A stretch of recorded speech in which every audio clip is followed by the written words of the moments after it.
after that introduction, engineering, mathematics, and computer science, people often wonder if I can actually speak English in a way that's understandable.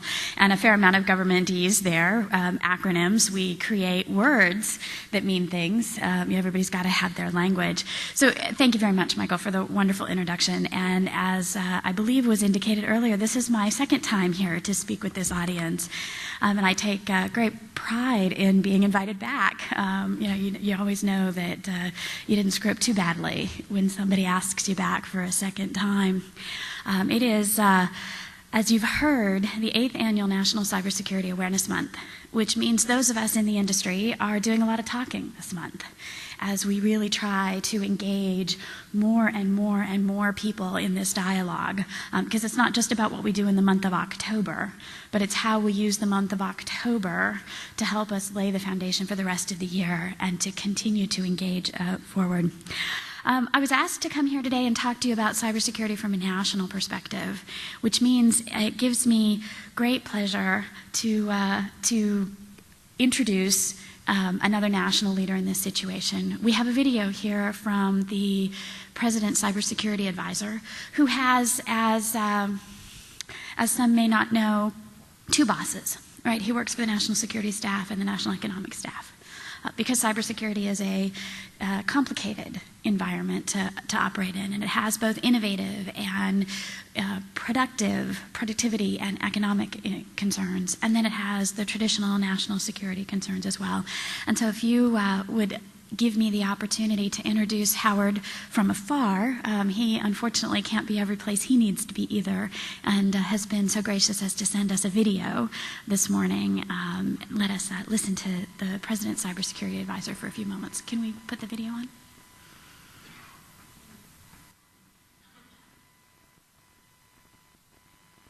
Hello, I'm Howard Schmidt, Special Assistant to the President and Cybersecurity Coordinator here at the White House.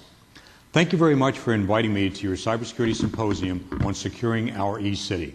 Sorry I can't be there today with you in person, but I want to thank all of you for your hard work and dedication to secure our nation's cyber infrastructure. Securing our eCity establishes a vision to create a safe digital neighborhood that is both resistant to cyber threats and resilient to the man-made or natural disasters.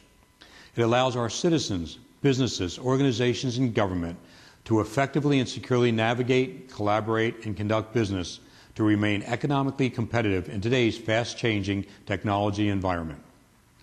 The secure cyber city model you've established in San Diego will empower citizens and serve as a beacon for cities across North America and the world. I don't have to remind any of you that we live in a networked world. Cyberspace is a critical part of our everyday lives and how our society and our economy operate. From the largest companies to individual computer users, it's hard to find someone nowadays that doesn't rely on this technology, and troublingly, who hasn't been affected by cyber threats from those who abuse technology for malicious reasons. In fact, as more and more daily functions rely on digital systems, the importance and necessity of protecting our computers, our mobile devices, and our networks only continues to increase. As this symposium and its award winners highlight, what happens in the digital world increasingly impacts the physical world. These challenges are not unique to the U.S. either. Near a third of the planet's population now uses the Internet, and there are more than 4 billion digital wireless devices around the world today. That is why earlier this year, President Obama released an international strategy for cyberspace. This document outlines our vision for the future of cyberspace. This vision has 4 key points. The Internet should remain open to innovation. It should be interoperable the world over. It should be secure enough to earn people's trust, and it should be reliable enough to support their work.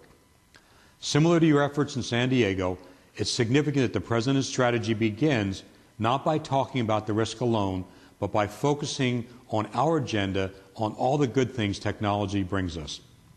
Going forward, our economic prosperity and way of life depends on strong cybersecurity built on the backbone of a resilient cyber infrastructure.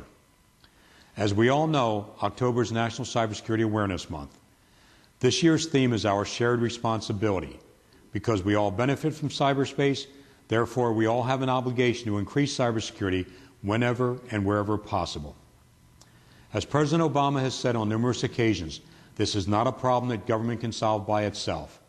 Cybersecurity requires strong public-private partnerships where both sides are fully engaged in protecting our nation's critical cyber infrastructure. We can't treat this as a government issue or an industry issue. The protection of our digital networks is no longer simply a cyber or an IT issue either. For people affected by cybercrime, it's a human issue and an economic issue. And for countries, it's a national security and economic prosperity issue. That's why the work that you're undertaking is so critical. Your initiative at the community, city, and state level has brought together over 100 stakeholders and reached hundreds of businesses and thousands of staff through your cybersecurity workshop. This is enabling them to realize that whether they're at home or at work, their immediate actions can help to keep their business and personal computing safer. So in closing, I'd like to thank the Securing Our eCity organizers for your innovation, dedication, and comprehensive perspective. Let me leave you with this thought. Together we can build a more resilient nation that is stronger and smarter than the determined adversaries we face every day.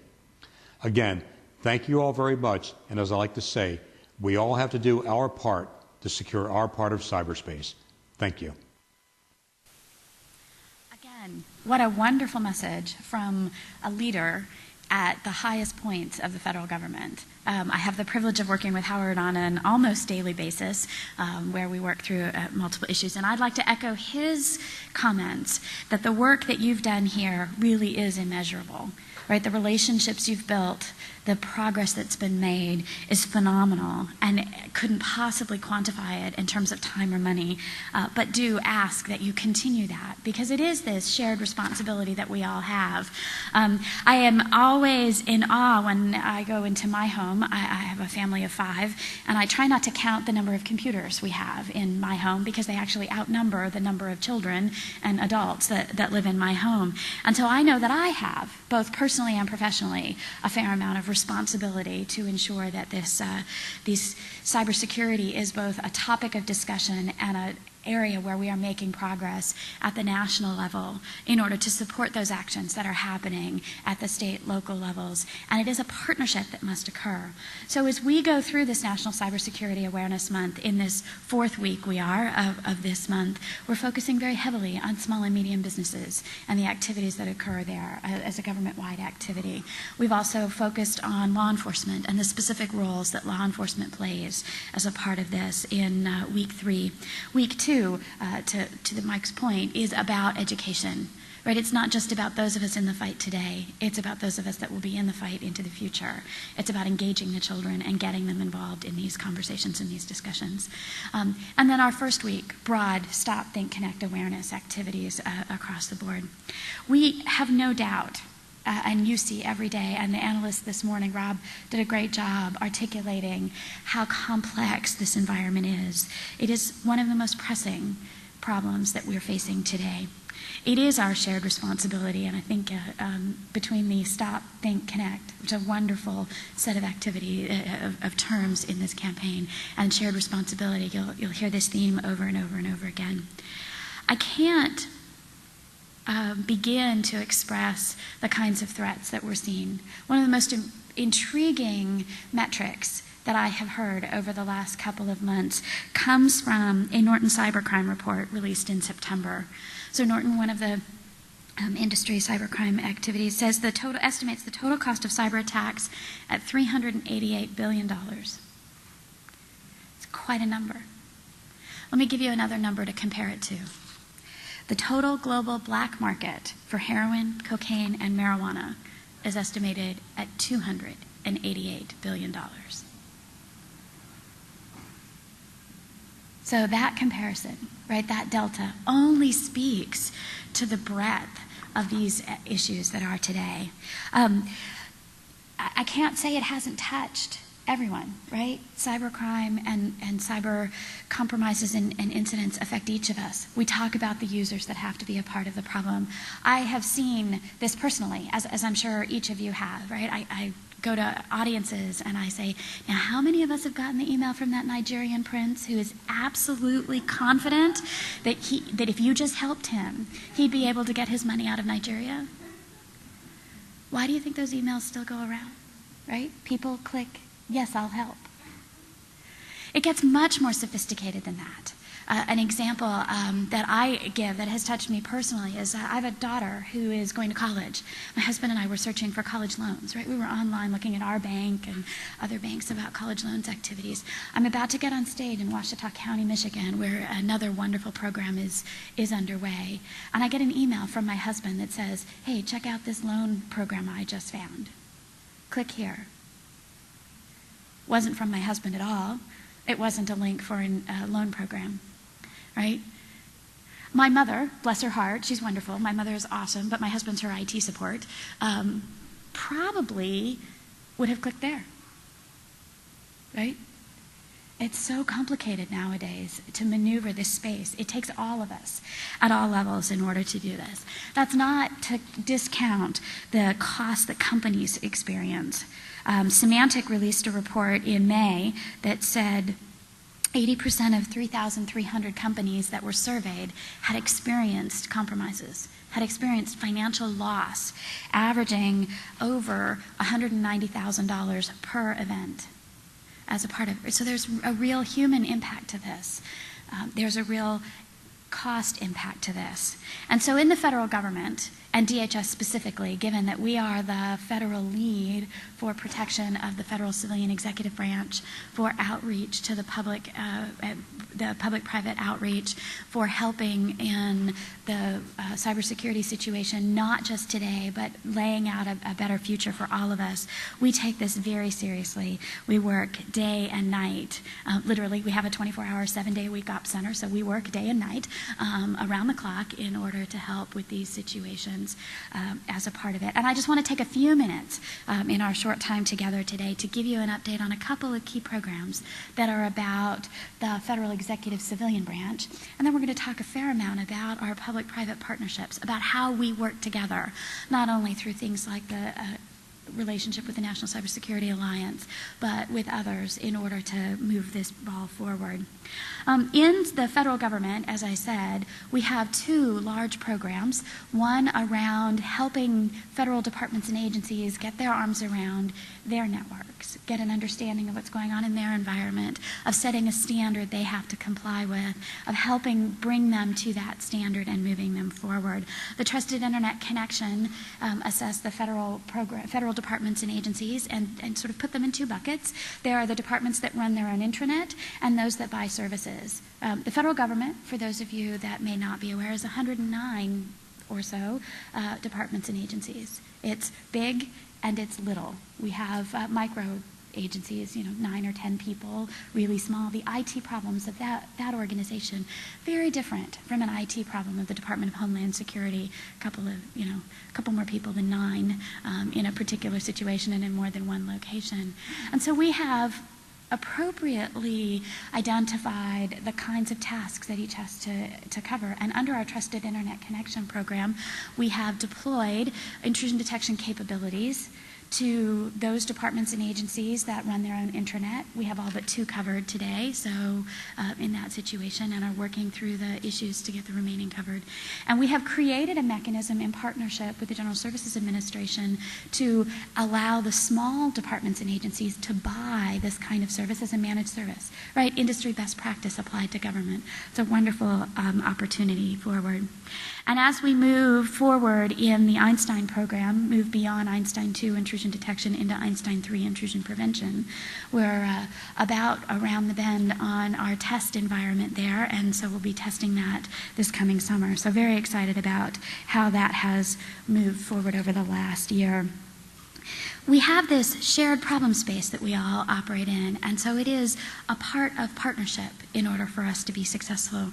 One example of this partnership, very similar to the kinds of relationships that are seen here in the Secure eCity initiative, is we have, as I said, a 24-hour-a-day, 7-day-a-week operations capability.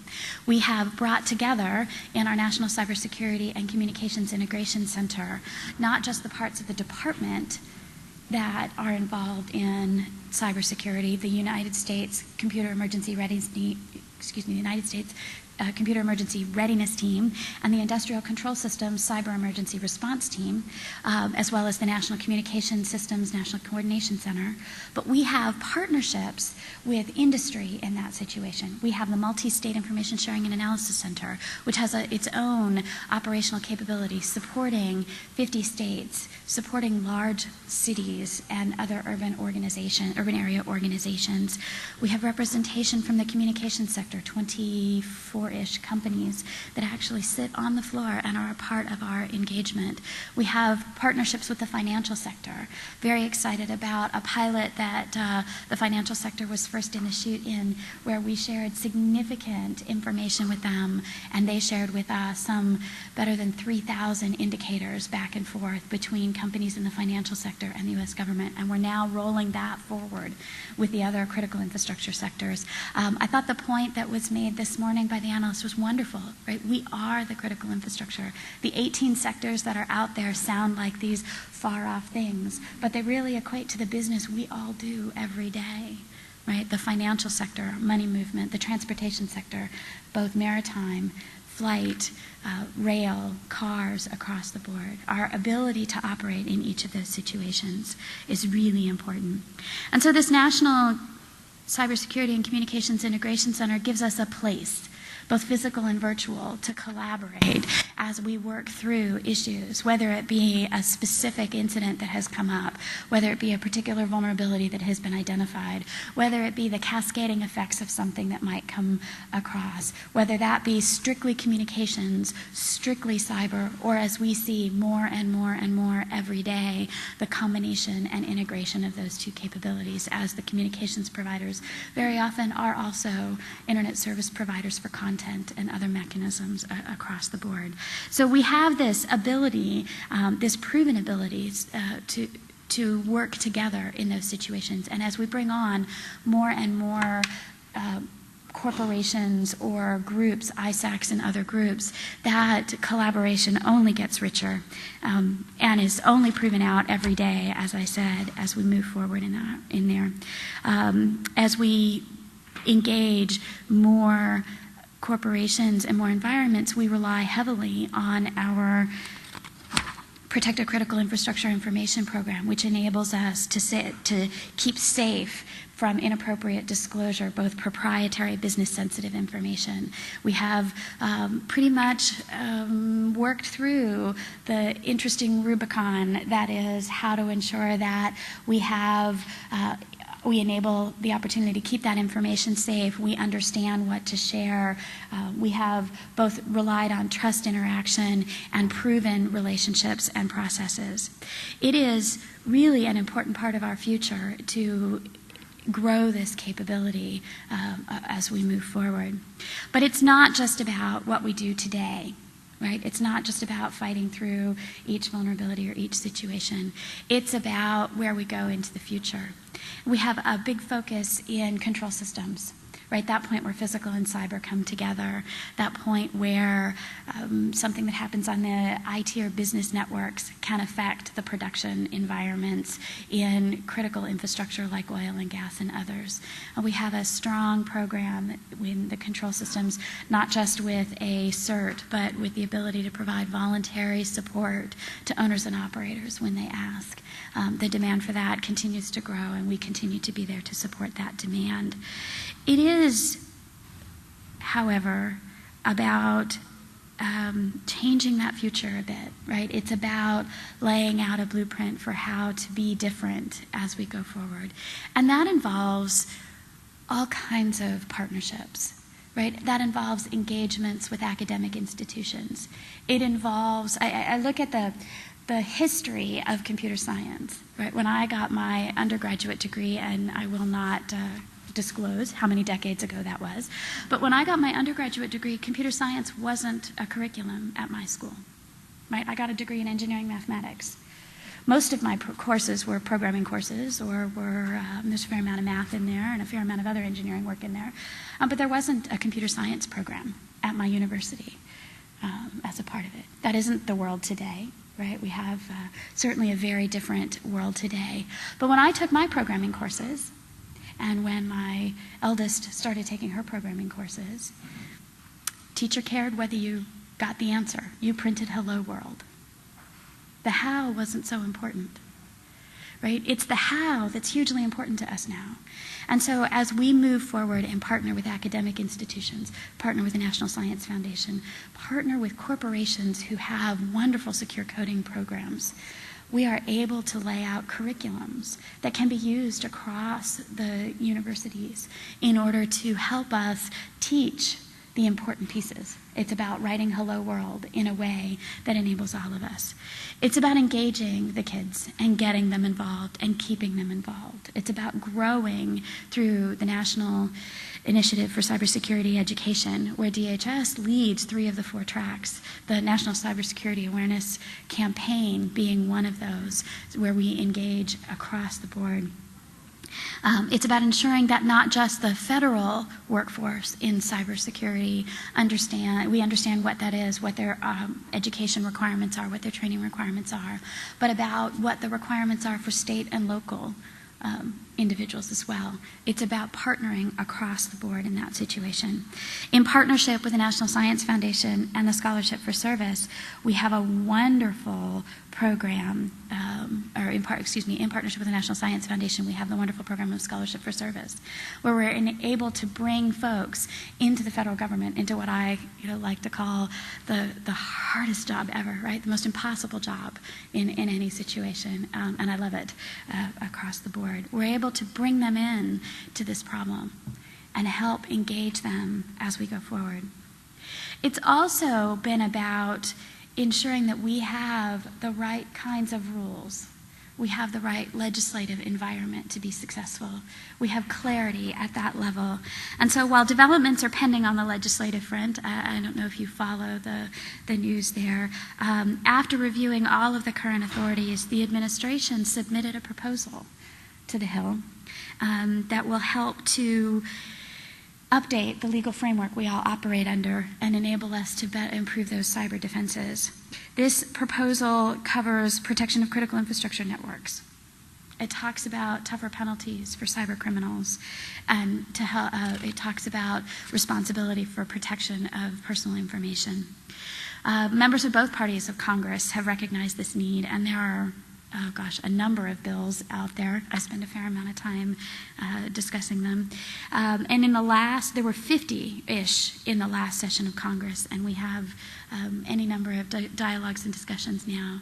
It talks about codifying and updating the Federal Information Security Management Act, because we need to ensure that government has its own house in order, making FISMA less of a paper-based exercise and more of a continuous understanding and operationally responsive environment across the board.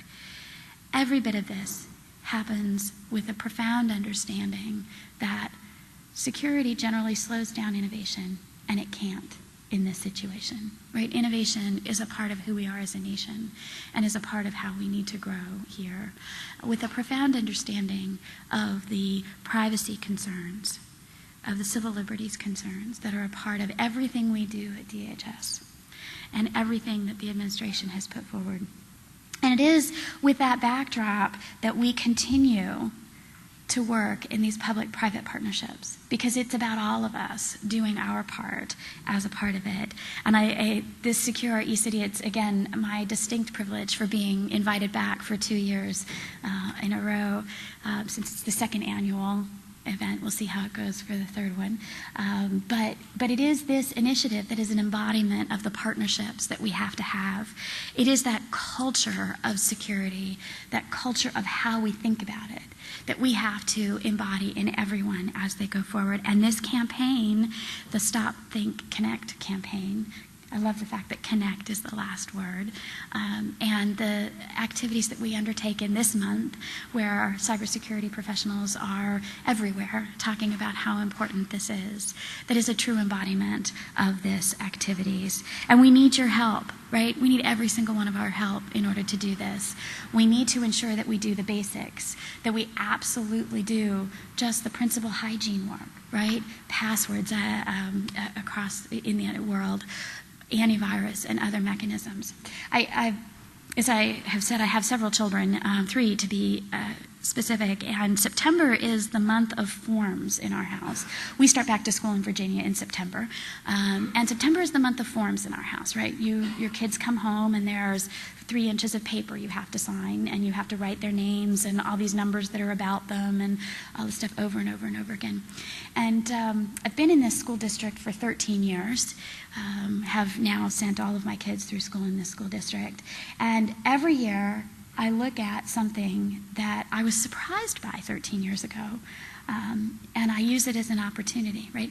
Every year I look at the network use agreement that my children have to sign in order to go to school in my school district.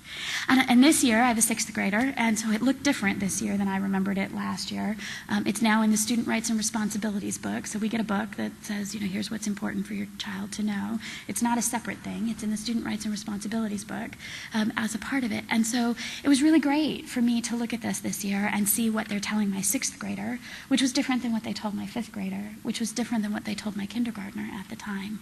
And so it's a part of that, right? It's a part about creating that culture, helping from the youngest levels, folks understand their responsibilities about how to keep your programs up to date, about your responsibilities for where to connect to and where not to connect to, what passwords to put in, and visit all of the free resources that are out there for everyone.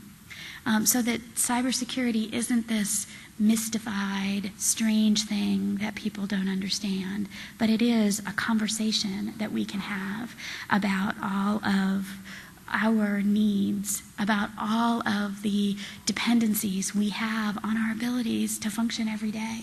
I counted the number of devices I brought on my trip, and that number embarrassed me almost more than the number of computers in my home as a part of it. But it is the world we're in, right? I live on my smartphone. I run my family with my smartphone. My daughter's taking a biology test right now, and we studied for it this morning so that we could, I was comfortable that she knew what she was doing in that situation. And so we have to do that, right? We have to stop, and we have to think, and then we have to connect and live our lives. And to know that there is this phenomenal capability here, and that these partnerships exist, and that there is someone out there who is willing to pull with you is a wonderful thing for all of us to walk away from today's events with. And so I want to thank Darren and Liz because they really have done a wonderful job in leading this effort. It really has only continued to grow, and I regret I won't be able to be here for the awards tonight, but the awards packages looked phenomenal, and so some wonderful, wonderful team activities going on here in San Diego. And I really appreciate the opportunity to speak to you and give you some perspective about the national level activities that are occurring. I have a few moments for questions, if there are any, before I have to give the stage back to the rest of today's agenda. I think there's a question over here, if I can see. You mentioned that legislation is going forward. Is there anything going on in Congress or from the administration addressing the need for international agreements that would allow us to deal with the illegal entry from around the world rather than only addressing the issues from local or national hackers, if you will? So, let's see, I'm going to recount the question a little bit since it wasn't all given under the mic, and then I'll answer. So the question was basically what's going on internationally. There's, the issue of the legislation being on the Hill. If you didn't see Howard's comments at the beginning, the administration has released an international strategy for cybersecurity, which includes some very important points, including international engagement around cybercrime and the assurance of keeping an open and free internet for prosperity activities. There's a great deal of work both in the administration and the pieces of government that support it in support of that international strategy, and we have a great deal of engagement with other nations in both moving forward on the legislative agenda and others. For example, we have a series of work streams with the European Union as well as partnerships with other countries for information sharing between CERT to CERT as we respond to these things, because we all recognize that there are phenomenal international interactions across the board. So everything from the Beyond the Borders initiative with Canada to relationships with India and other nations in that situation. So very good question. Thank you very much. Again, there's, I think, a question. It's really hard to see, so you have to sort of wave. Go ahead. I speak loudly enough, so I'll probably don't need the microphone. Oh, but there it is. So I'll turn it down a little bit. My question, thank you for your comments and your very motivating speech. But I'm curious what your opinion is of the movement on the technical side, Vint Cerf and others saying that we need to reset the internet. And we didn't design it thinking about security. We designed it for its openness, and now maybe we need a new version of internet.